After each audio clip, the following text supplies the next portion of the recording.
Many of you have asked questions from both his community and my community of what it's like to meet your biological brother for the very first time.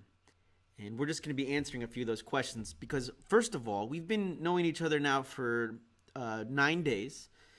We've been talking about things very vulnerable to us, our family dynamics, where we came from, the things we experienced during our adolescence, cultural differences, being raised in a Swedish family versus being raised in the United States.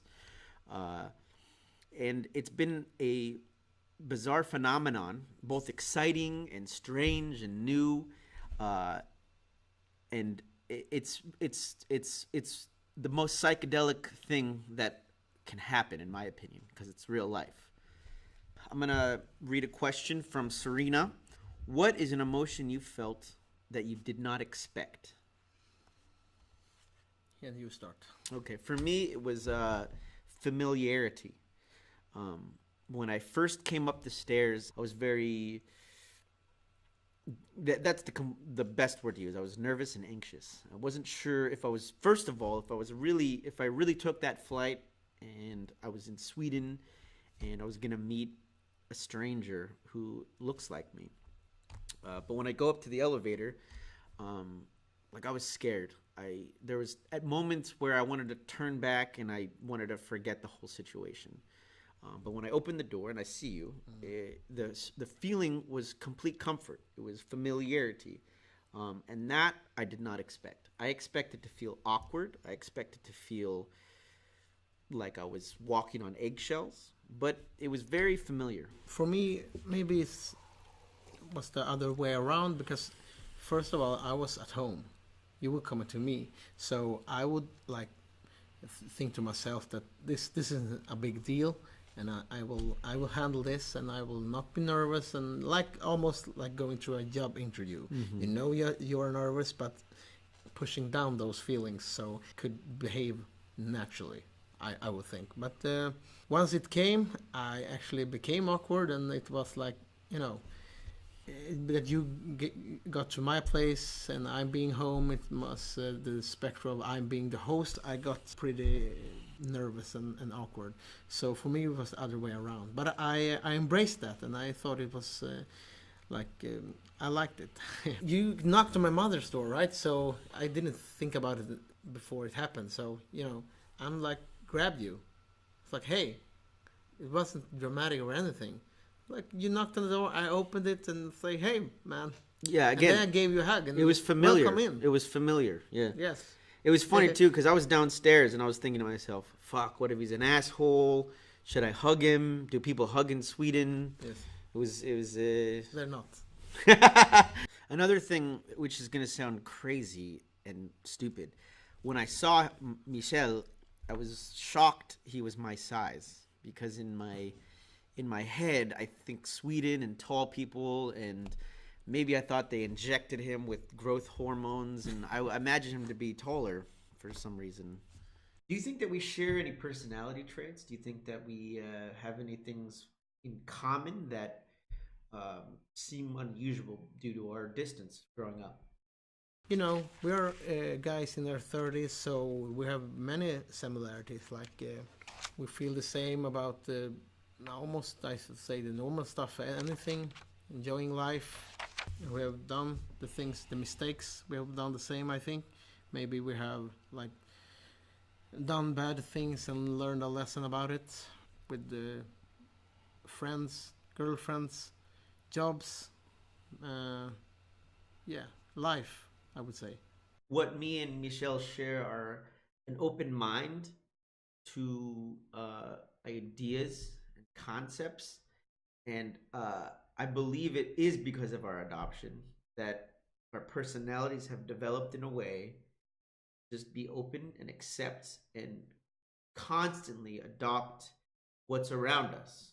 I began playing the piano and the drums and the harmonica. I write poetry and short stories.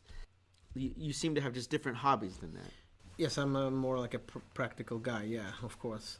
But once again, my hobbies and interests change all the time, depending on where in life I am also. because now when people ask me, I can say my hobby or interest right now is with you, because it was my choice to, contact you, and this was my intention to do so. So that has been in my head for a long time, and I have put many hours thinking about it and actually doing it, and I did it. So that's in a sense is what I'm interested in right now.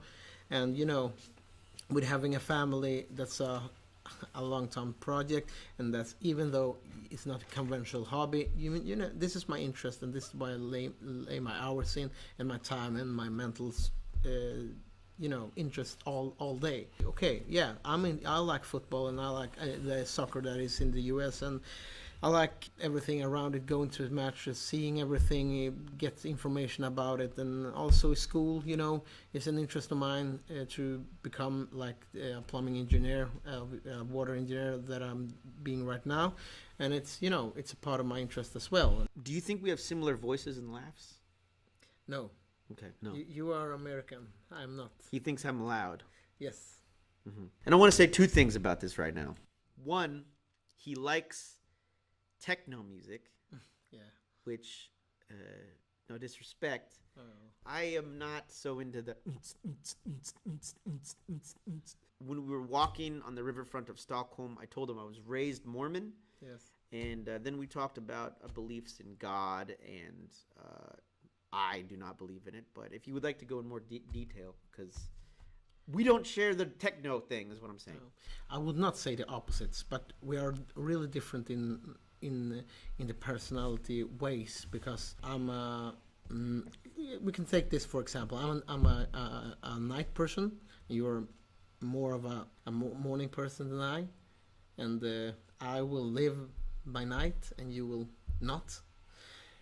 And also with the interest factor that you are, the hobbies where you are more deep than I am in like emotions and in a spiritual way.